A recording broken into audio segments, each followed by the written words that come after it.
Assalamualaikum warahmatullahi wabarakatuh.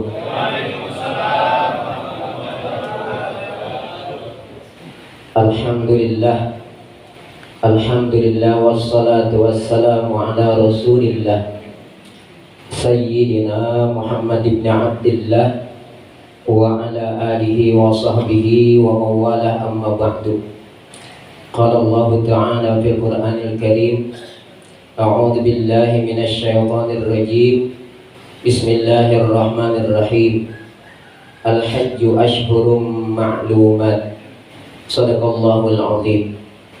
Yang sama-sama kita hormati Ketua DKM Masjid Jami Al-Akhyar beserta segenap pengurus, Ketua FS3G, Sekjen FS3G, para masyayikh, para guru, para sesepuh, hadirin jamaah salat subuh gabungan yang saya hormati. Alhamdulillah, pada kesempatan pagi hari ini Allah Subhanahu wa Ta'ala masih memberikan banyak nikmat kepada kita. Nikmat panjang umur, nikmat sehat walafiat, nikmat taufik dan hidayah, ditambah nikmat kesempatan yang diberikan oleh Allah pada kita. Pagi hari ini kembali kita bisa berkumpul lewat wasilah FS3G untuk beribadah kepada Allah Subhanahu wa Ta'ala, sekaligus kita menimba ilmu dari para guru yang menyampaikan tausiahnya di FS3G. Mudah-mudahan pagi ini menjadi pagi yang diberikan keberkahan oleh Allah Subhanahu wa Ta'ala. Allah tambahkan taufik dan hidayah kepada kita, dimudahkan segala urusan kita, dihindarkan daripada segala bala dan musibah. Amin ya rabbal alamin. Jamaah sekalian yang saya hormati, alhamdulillah pada kesempatan ini kita sudah berada di bulan Dzulqa'dah. Bulan Dzulqa'dah ini termasuk di antara bulan yang mulia. Apa di antara kemuliaan bulan Dzulqa'dah? Yang pertama, Allah jadikan bulan Dzulqa'dah ini termasuk ke dalam salah satu di antara 4 bulan haram yang dikatakan oleh Allah di dalam Al-Quran, minha arba'atun hurum. Di antara 12 bulan tersebut ada 4 bulan haram. Kalau di dalam Al-Quran Allah Subhanahu wa Ta'ala tidak menyebutkan bulan apa sajakah yang dikatakan oleh Allah sebagai al-ashhurul hurum, tapi kemudian dijelaskan oleh baginda Rasulullah SAW di dalam sabdanya, ala inna zamana qad istadara kahayatihi yawma khalaqas samawati wal ard as-sanatu isna asyara syahra minha arba'atun hurum salasatun mutawaliyat Dzulqa'dah wa Dzulhijjah wal Muharram wa Rajabu Mudhar alladhi baina Jumada wa Sya'ban. Kalau di Al-Quran kita nggak akan ketemu 4 bulan haram itu apa saja, tapi dijelaskan oleh baginda Rasulullah SAW. Memang ini salah satu fungsi baginda Rasulullah sebagai mufassir, sebagai penjelas Al-Quran, sebagaimana firman Allah Subhanahu wa Ta'ala, wa anzalna ilaika dzikra litubayyina lin-nasi ma nuzzila ilaihim. Wa anzalna ilaika dzikra, dan kami turunkan kepada engkau wahai Muhammad az-dzikra akan Al-Quran. Untuk apa Al-Quran itu diturunkan? Litubayyina lin-nas, agar engkau terangkan kepada manusia, agar engkau jelaskan kepada manusia manuzzila ilaihim, akan apa yang telah diturunkan kepada mereka. Jadi kedudukan Rasulullah terhadap Al-Quran sebagai mufassir Al-Quran. Maka jangan coba-coba kita melangkahi Rasulullah di dalam mentafsirkan Al-Quran. Kalau kita menafsirkan Al-Quran semata-mata dengan akal kita, kata Rasulullah, falyatabawwa maq'adahu minan nar, silahkan dia cari tempat di dalam neraka. Naudzubillah. Itu yang pertama, kemuliaan bulan Dzulqa'dah, kita harus tahu, Pak.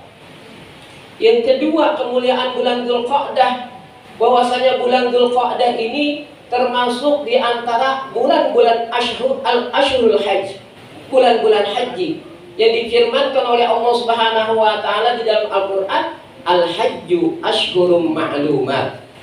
Haji itu ashhurum ma'lumat, bulan-bulannya sudah tertentu, sudah diketahui, sudah maklum. Apa sajakah ashhurul haji ini? Yaitu kata para ulama, yaitu Syawal, Dzulqa'dah yang sekarang kita sedang berada, wa asyru layalin min Dzulhijjah, dan 10 malam daripada bulan Dzulhijjah. Itu dalam pendapat Imam Asy-Syafi'i. Sehingga kalau ada orang datang melaksanakan ibadah haji, datangnya udah di hari rayanya, maka dia tidak dapetin ibadah hajinya. Rasulullah SAW bersabda, al-hajju arafah, man ja'a lailata jam'in qabla an tatlu'al fajru faqad adrakal hajj, faqad adrakal hajja. Haji itu wukuf di padang Arafah. Siapa orang yang datang ke Arafah lailata jam'in, pada malam jamak. Apa itu malam jamak? Malam jamaah haji sudah berkonsentrasi, udah kumpul di Muzdalifah. Setelah wukuf di padang Arafah, kemudian maghrib pada bertolak ke Muzdalifah, kumpul di situ. Dia baru datang ke mana? Ke Arafah, masih dapetin ibadah hajinya, karena masih dapetin waktu wukuf. Karena waktu wukuf sampai terbit fajar, sampai subuh di malam takbiran tersebut. Itu kemuliaan bulan Dzulqa'dah yang harus kita ketahui, agar kemuliaan bulan Dzulqa'dah ini kita manfaatkan dengan sebaik-baiknya. Jamaah sekalian yang saya hormati, berkenaan dengan ini saya ingin menyampaikan tentang sifat-sifat yang sangat utama pada diri seorang hamba Allah Subhanahu wa Ta'ala yang Allah terangkan di dalam Al-Quran, yaitu Nabiullah Ibrahim alaihissalam. Di dalam surat An-Nahl ayat 120 dan 121 dan ayat-ayat berikutnya, Allah Ta'ala berfirman menerangkan tentang keutamaan kemuliaan Nabiullah Ibrahim alaihissalam. Kata Allah, inna Ibrahim kana ummatan qanitan lillahi hanifa wa lam yakun minal musyrikin syakiran li an'umi ijtabahu wa hadahu ila siratim mustaqim. Di sini ada beberapa sifat yang mulia yang ada pada diri Nabi Ibrahim. Yang pertama kata Allah, inna Ibrahim kana ummatan. Sesungguhnya Nabiullah Ibrahim itu adalah kana ummatan. Ini Nabiullah Ibrahim alaihissalam, padahal beliau sendiri, diri beliau, tapi Allah tasbihkan dengan ummatan, dengan satu umat. Ini luar biasa. Kalau dalam istilah ilmu balaghah namanya tasbih balik. Kalau dalam ilmu balaghah, ketika santri belajar ilmu balaghah, ini adalah tasbih balik, dibuang adatut tasbihnya dan dibuang wajah syibihnya. Nabi Ibrahim oleh Allah Subhanahu wa Ta'ala diserupakan dengan ummatan.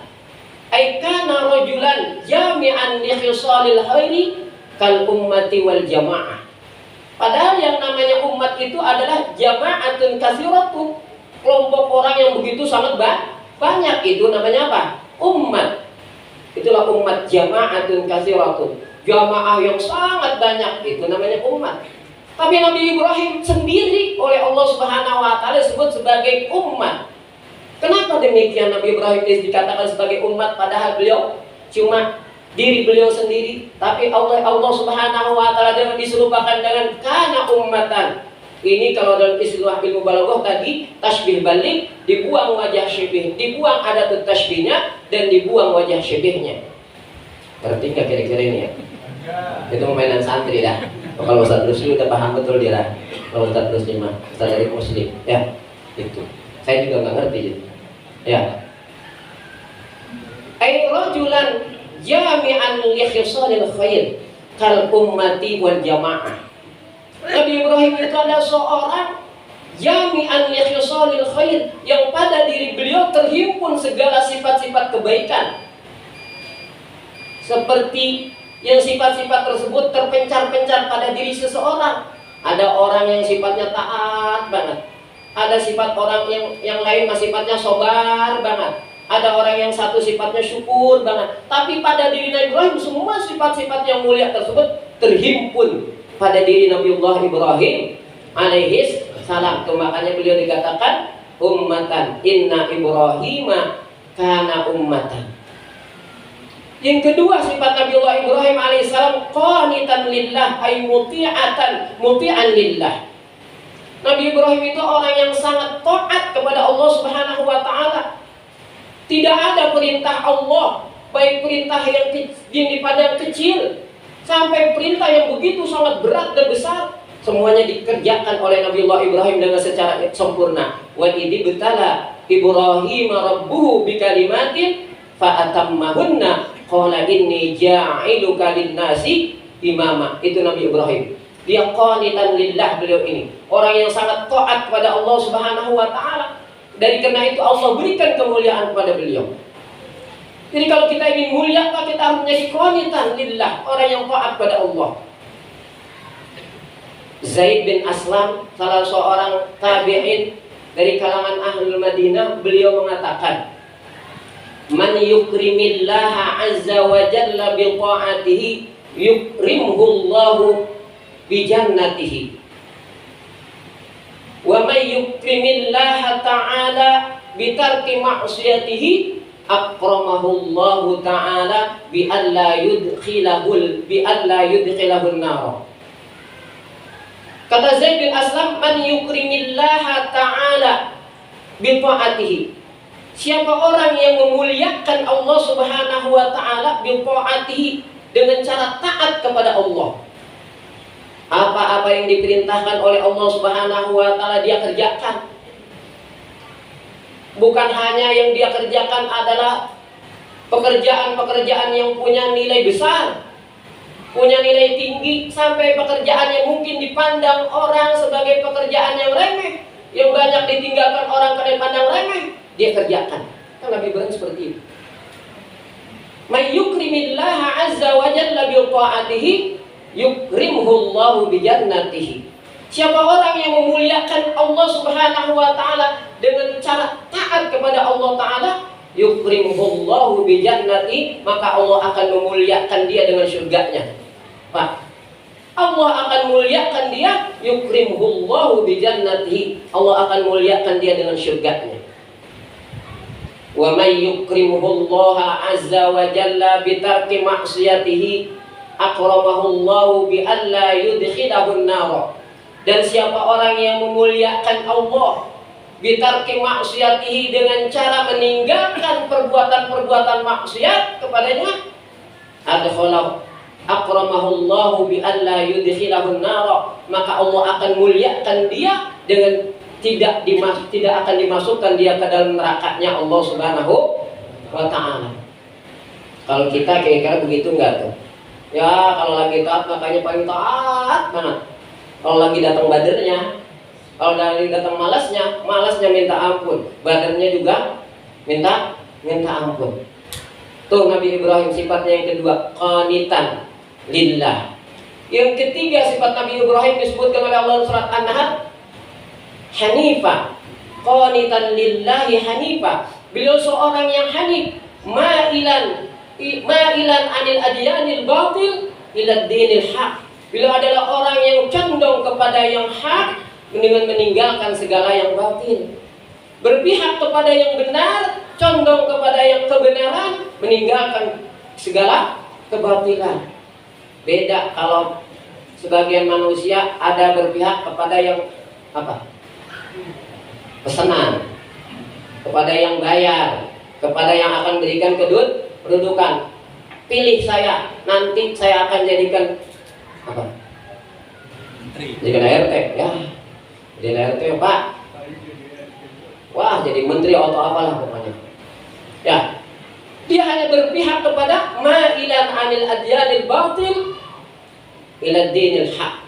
Meninggalkan semua agama yang batil, meninggalkan semua yang batil, hanya berpihak kepada yang hak. Itu Nabiullah Ibrahim alaihissalam, qanitan hanifan. Yang ketiga, ayat keempat sifat Nabi Ibrahim, walam yakum minal musyrikin. Nabi Ibrahim bukanlah seorang musyrik, seorang yang musyrik.